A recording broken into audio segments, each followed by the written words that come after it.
Joining us now, border czar for the Trump administration, Tom Homan. Mr. Homan, thank you for joining us this morning. We have now seen 3 days worth of wide-scale immigration enforcement in L.A. County, in the Fashion District, at the Home Depot there. When your appointment was announced, you said that ICE, your agency, would focus on national security threats and public safety threats. Were there public safety threats in the Fashion District and at that Home Depot in these raids we've seen? Yeah, and that's what no one's talking about. The Fashion District wasn't an immigration raid. It was a service of 3 criminal warrants at locations based on a large criminal conspiracy that ICE is investigating. That has to do with money laundering, tax evasion, and customs fraud, where a company underdeclared over $80 million in goods, failed to pay $17 million in fees, and it's part of an overall conspiracy on numerous businesses that they believe that some of this money is being laundered in Mexico and Colombia to fund cartel activity. So this was a criminal investigation that they all responded to in the beginning. That's how it all started. But the facts never got out. Even though we put the facts out, the media didn't cover it. They just said immigration raids, we're separating families and all the negative information we hear all the time. We took a lot of bad people off the street last couple of days. A Vietnamese national that attended a graduation party was kicked out and came back and killed 2 young people, two young Americans. We arrested a child predator. We arrested someone for sexual misconduct. Someone arrested for convicted of armed robbery.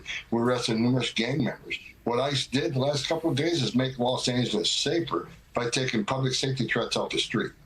Is everyone that has been arrested by ICE agents have a criminal record like those you've described? Absolutely not. And I said from day one, January 20th, we will prioritize public safety threats and national security threats. However, we will enforce law. I may prioritize my family life over my work. Doesn't mean I ignore my work. We're going to force the immigration law. We've been honest about that from day one, especially in sanctuary cities where we can't get the bad guy in the safety and security of a jail. They release him to the street. Well, we got to go to the street and find them. And when we find them, many times they're with others. Others that are in the United States illegally, may not be a criminal target, but guess what? If ICE is there arresting that bad guy and other aliens are there, we're going to arrest them. That's what sanctuary cities get. They put us in the neighborhood, they force us in the neighborhood. This is what happens. Well, that sort of action there you're describing has met with a lot of pushback from local officials, the mayor of Los Angeles, and the governor, who's also very critical of the National Guard being deployed, suggesting that's provoking some of these clashes. It's sort of it is a rarely used maneuver by the president of the United States to deploy National Guard members like this over the objections of the governor to the city streets. So, Mr. Homan, were you part of the decision-making process to deploy the National Guard? What is your response to those in that state who say they're only making the situation worse? Then they should have taken action the last 2 days while the city burned. I mean, he waited over 2 days for all this violence to say he had an unlawful assembly. I mean, I was there when 1,000 protesters were surrounding the federal building, breaching that federal building, putting our officers at risk, putting the illegal aliens to be arrested and are in custody at risk. It was out of control. So I support President Trump's decision on deploying the National Guard. They're there to protect property and life, not just of law enforcement officers you see being attacked the last couple of days, to protect citizens too. So if they fail to control that city, and we're there, we're going to do everything we can to protect our buildings, protect our officers. And so calling out the National Guard, I think is the right thing to do. I was on the ground. Governor Newsom wasn't. I've seen this for the first couple of days. He didn't. So I think President Trump made the right decision deploying the National Guard to protect life and property. That's exactly what they're doing. And these people that are you can call them protesters. Many are peaceful protesters. Many are not. Many are criminals. We had an incident where someone threw a Molotov cocktail at a law enforcement officer. Now, we've just seen recently what a Molotov cocktail can do. So what I've said I've been attacked for a comment I made a couple of days ago. The rhetoric keeps continuing, the violence keeps continuing. It's a matter of time before someone loses their life. So using throwing a Molotov cocktail at an officer can certainly be met with deadly force.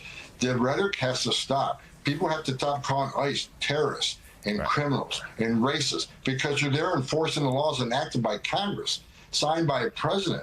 And that's exactly what ICE is doing. They're enforcing the law. They're not making this up.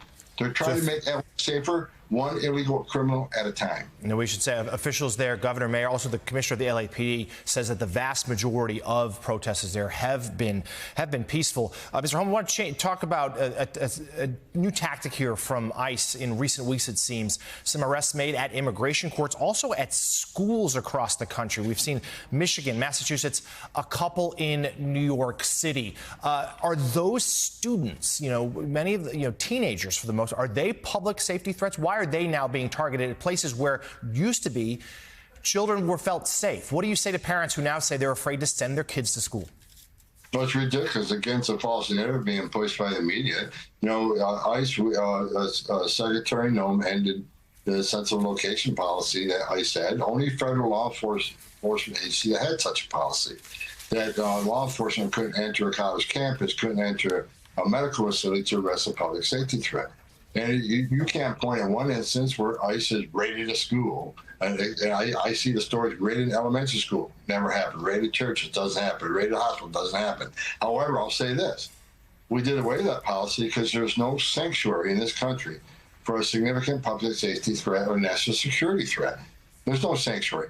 Any other law enforcement agency can, for instance, let's say it's MS-13. He's a senior in high school, and he's a public safety threat. When we've been looking for him, now we know he's actually attending class today at a certain time. We're going to work with local authorities to go arrest that public safety threat. It's not about raiding schools, it's about raiding hospitals. It's about, in a rare circumstance, we got to find a public safety threat, a national security threat, and they're in one of these facilities. We're going to arrest them. Again, there's no sanctuary for public safety threats or national security threats. So it's not about raids. It's not about, so people should send their kids to school. We're not raiding schools. It's just a ridiculous concept that the left's pushing that false narrative. Some of these students, of course, not gang members, those who've been detained. Let me ask you this. You, of course, worked for the Obama administration, an administration that was very successful in securing the border, deporting a lot of people, even that Democrats were critical of the administration for doing so. But a lot of the tactics being used now by the Trump administration were not used then, when those numbers were higher than they are now. So why have things changed under President Trump? Is there indeed some sort of quota system put forth by Stephen Miller or others? Look, I did run enforcement and removal operations for Obama, and we removed and arrested a lot of people. We used a lot of the same tactics. Right now, because of the last 4 years of Joe Biden, we got over 10 million illegal aliens coming to this country illegally, and we got over 2 million known gotaways, 2 million people that crossed that border, weren't vetted, weren't fingerprinted. We don't know who the hell they are. But how many of them came from countries sponsoring terror? We had over 400 people on terrorist watch lists arrested on the southern border in 4 years under Joe Biden. And in the Trump administration, first Trump administration, we had 14. So the situation is totally different. So we got a lot of dangerous people released in this country. And we've seen a case example by case example of illegal aliens released in this country with a Secretary Mayorkas saying they're properly vetted, and they weren't. Because when we found them, many of them had serious criminal histories in their homeland. So Secretary Mayorkas said these people were properly vetted. No, they weren't. We never had access to many countries' criminal databases. Many of the countries where these aliens come from don't have any criminal database at all. They don't have the systems we had. So it's a different ballgame right now. The last 4 years of Biden administration, open borders, we know that public safety threats by the tens of thousands have been entering this country. National security threats made in this country. And again, 2 million people paid more to get away.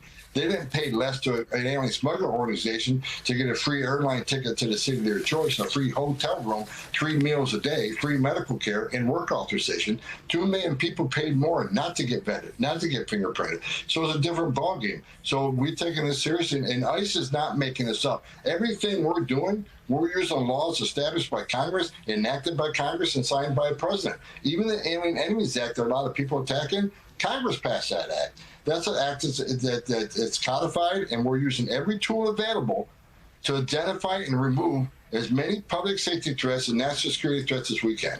Certainly, some of the critics of these moves say that these policies, those laws, Alien Enemies Act and the like, were not meant for this. One of his toughest critics right now is, of course, California Governor Newsom. We want to give you a chance to respond. Governor Newsom, in an interview with NBC News, said, quote, just get it over with in terms of you arresting him. He says, quote, he's a tough guy. Why doesn't he do it? He knows where to find me. So, Tom, arrest me. Let's go. That was the governor of California talking to you. No, look, I'm not biting on that. The NBC reporter that interviewed me is very dishonest. We did a 20-minute interview, and he cuts out a little clip that makes me and takes my words out of context. Here's what we said. And he talked about when I talked about these people that are these protests and rioting. When they cross the line, they got that. Well, here's what I said: they have a right to protest. They have the First Amendment rights, but they can't cross that line. They can't cross that line of impediment. They can't cross that line of putting their hands on officers. They can't cross the line of knowing, concealing, and illegal alien, because they're all federal crimes.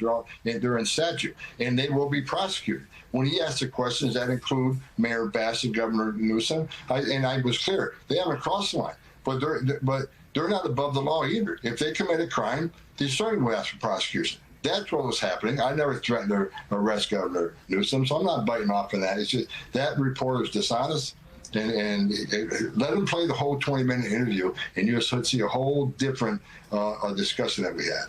All right, NBC News, of course, stands by the reporting. Border Czar Tom Homan. Mr. Homan, we appreciate you joining us this morning. We'll talk to you again. You got it. Thank you.